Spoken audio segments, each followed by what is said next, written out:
Evariste Ndayishimiye veut appauvrir, veut affamer le Burundi à travers cette décision. Mais l'objectif de Ndayishimiye, on le connaît, c'est d'appauvrir les adversaires politiques au sein du CNDD-FDD qui ne soutiennent pas son deuxième mandat. On sait bien que M. Evariste Ndayishimiye est en conflit ouvert avec une partie du CNDD-FDD qui soutient M. Alain Guillaume Bunyoni. Et le nœud du contentieux, c'est le deuxième mandat de M. Evariste Ndayishimiye. M. Guillaume Bunyoni n'a jamais caché ses intentions de remplacer M. Evariste Ndayishimiye en 2027.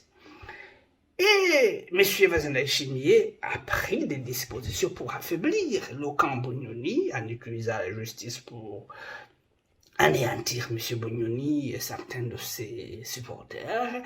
Il utilise toujours la justice burundaise pour anéantir toutes les voix discordantes au sein du CNDD-FDD et même de l'opposition.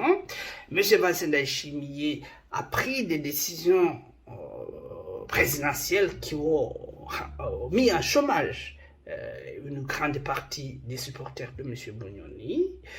Et maintenant, il prend une décision pour les appauvrir parce qu'il sait bien qu'ils sont très riches et qu'ils ont conservé une partie de leur richesse à la maison.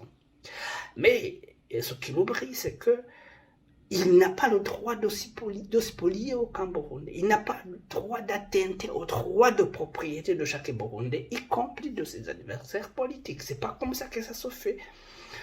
S'il voulait changer les billets de banque, les anciens billets de banque, il pouvait absolument le faire, mais en respectant le droit de propriété des Burundais, en s'assurant qu'aucun Burundais n'y perdra aucun franc au cours de ce processus. C'est pourtant ce que nous voyons, c'est-à-dire que la volonté de M. Evariste Ndayishimiye semble être de s'assurer que une grande partie de la richesse nationale, de la richesse qui se trouve dans les mains des citoyens, plus particulièrement dans les mains de ses adversaires politiques, soit transformée, soit anéantie. Bref, il ne comprend pas que non seulement il viole la constitution de notre pays, mais aussi il ne comprend pas qu'en agissant ainsi, il met en péril l'économie nationale. C'est pour cette raison que nous appelons le peuple burundais à comprendre que de telles décisions